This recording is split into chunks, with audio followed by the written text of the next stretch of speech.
ಕರ್ನಾಟಕದ ಎಲ್ಲ ನಮ್ಮ ಭಾವಸಾರ ಕ್ಷತ್ರಿಯ ಸಮಾಜದ ಬಂಧುಗಳಿಗೆ ಭಾವಸಾರ ಕ್ಷತ್ರಿಯ ಸೇವಾ ಸಮಾಜ ಟ್ರಸ್ಟಿನ ಅಧ್ಯಕ್ಷರಾದ ಸಂತೋಷ್ ಕುಮಾರ್ ಒಂಬರೆ ಮಾಡ್ತಕ್ಕಂಥ ಆತ್ಮೀಯ ನಮಸ್ಕಾರಗಳು.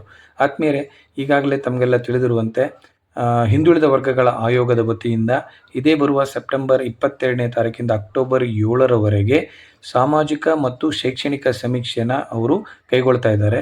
ಈ ಒಂದು ಸಾಮಾಜಿಕ ಮತ್ತು ಶೈಕ್ಷಣಿಕ ಸಮೀಕ್ಷೆಯಲ್ಲಿ ಪ್ರತಿಯೊಂದು ಭಾವಸಾರರು ಪಾಲ್ಗೊಳ್ತಕ್ಕಂಥದ್ದು ಆದ್ಯ ಕರ್ತವ್ಯ ಮತ್ತು ಜವಾಬ್ದಾರಿ ಅಂತ ನಾನು ಹೇಳಲಿಕ್ಕೆ ಇಷ್ಟಪಡ್ತೇನೆ. ಆದ್ಮೇಲೆ ಬಹಳ ವರ್ಷಗಳ ನಂತರ ಈ ಒಂದು ಅವಕಾಶ ಇವತ್ತು ನಮ್ಮ ಭಾವಸಾರ ಜನಾಂಗಕ್ಕೆ ಸಿಕ್ಕಿದ್ದು ನಮ್ಮ ಪುಣ್ಯ ಅಂತ ಹೇಳ್ತೀನಿ. ಈ ಒಂದು ಸಮೀಕ್ಷೆಯಲ್ಲಿ ಪ್ರತಿಯೊಬ್ಬ ಭಾವಸಾರ ಕುಟುಂಬದವರು ಅವಶ್ಯಕವಾಗಿ ಪಾಲ್ಗೊಳ್ಳಿ.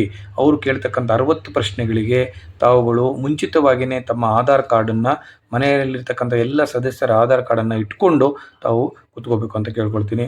ಈ ಒಂದು ಸಮೀಕ್ಷೆಗೆ ಬಂದಾಗ ಸರಿಯಾದ ಮಾಹಿತಿಯನ್ನು ಕೊಡಿ. ಜಾತಿ ಕಾಲಂನಲ್ಲಿ ಭಾವಸಾರ ಕ್ಷತ್ರಿಯ, ಮತ್ತೊಮ್ಮೆ ಹೇಳ್ತೀನಿ, ಭಾವಸಾರ ಕ್ಷತ್ರಿಯ 2A OBC ಅಂತ ತಾವು ನಮೂದಿಸಬೇಕು. ಯಾಕಪ್ಪ ಅಂತಂದರೆ ನಾವು ಹಿಂದುಳಿದ ವರ್ಗದಲ್ಲಿ ಸೇರ್ತೇವೆ. ಹಾಗಾಗಿ ಹಿಂದುಳಿದ ವರ್ಗದಲ್ಲಿ ಸಿಗ್ತಕ್ಕಂಥ ಎಲ್ಲ ಸೌಲಭ್ಯಗಳು ನಮಗೆ ಮುಂದಿನ ದಿನಗಳಲ್ಲಿ ಸಿಗ್ತಕ್ಕಂಥ ವಿಚಾರಗಳು ಬಹಳ ಇದೆ. ಹಾಗಾಗಿ ತಾವುಗಳೆಲ್ಲ ಇದನ್ನು ಮನಗಂಡು ಇದೆಲ್ಲ ನಮ್ಮ ಜವಾಬ್ದಾರಿ, ನಮ್ಮ ಕರ್ತವ್ಯ ಅಂದ್ಕೊಂಡು ತಾವು ಈ ಒಂದು ಸಮೀಕ್ಷೆಯಲ್ಲಿ ಪಾಲ್ಗೊಳ್ಳುತ್ತಿಲ್ಲ ಅಂತ ನಾನು ನಂಬಿಕೆ ಇಟ್ಟು ಈ ಒಂದೆರಡು ಮಾತನ್ನು ಹೇಳ್ತಾ ಇದ್ದೀನಿ.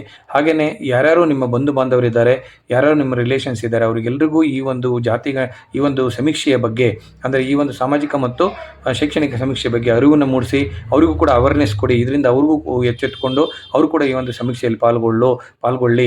ಯಾಕಂದರೆ ಪ್ರತಿಯೊಂದು ಕುಟುಂಬದ ಸದಸ್ಯರ ಒಂದು ಮಾಹಿತಿ ಹೋದಾಗ ಮಾತ್ರ ನಮ್ಮ ಜನಾಂಗಕ್ಕೆ ಬಹಳ ಉಪಯೋಗ ಆಗುತ್ತೆ ಅಂತ ನಾನು ಹೇಳಲಿಕ್ಕೆ ಇಷ್ಟಪಡ್ತೀನಿ. ಆದಮೇಲೆ ಹಾಗಾಗಿ ದಯಮಾಡಿ ಯಾರೂ ಕೂಡ ತಪ್ಪದಲ್ಲೇ ಈ ಒಂದು ಸಮೀಕ್ಷೆಯಲ್ಲಿ ಪಾಲ್ಗೊಳ್ಳಿ.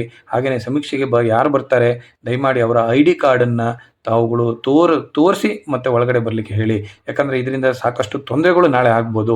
ಹಾಗಾಗಿ ಅವರ ID ಕಾರ್ಡನ್ನು ತೋರಿಸಿ, ಕೇಳೋದ್ರಲ್ಲಿ ತಪ್ಪಿಲ್ಲ, ಅವರ ID ಕಾರ್ಡನ್ನು ಕೇಳ್ಕೊಂಡು ಆಮೇಲೆ ನೀವು ಪ್ರಶ್ನೆಗೆ ಉತ್ತರಿಸಿ ಕೂತ್ಕೊಳ್ಳಿ ಅಂತ ಹೇಳ್ತಾ ಮತ್ತೊಮ್ಮೆ ಎಲ್ರಿಗೂ ಒಳ್ಳೆಯದಾಗಲಿ. ಈ ಒಂದು ಸಮೀಕ್ಷೆಯಲ್ಲಿ ಪ್ರತಿಯೊಬ್ಬ ಭಾವಸಾರ ಕುಟುಂಬದವರು ಪಾಲ್ಗೊಂಡು ಈ ಒಂದು ಸಮೀಕ್ಷೆಯನ್ನು ಯಶಸ್ವಿ ಮಾಡಿಕೊಡ್ಲಿ ಅಂತ ಮತ್ತೊಮ್ಮೆ ಸಂತೋಷ್ ಕುಮಾರ್ ಒಂಬರೆ, ಭಾವಸಾರ ಕ್ಷತ್ರಿಯ ಸೇವಾ ಸಮಾಜ ಟ್ರಸ್ಟ್ ಅಧ್ಯಕ್ಷರು ಹಾಗೂ ಎಲ್ಲ ನಮ್ಮ ಭಾವಸಾರ ಕ್ಷತ್ರಿಯ ಸಮಾಜದ ಪರವಾಗಿ ತಮ್ಮಲ್ಲಿ ಕೇಳ್ಕೊಳ್ತೀನಿ. ಎಲ್ರಿಗೂ ನಮಸ್ಕಾರ.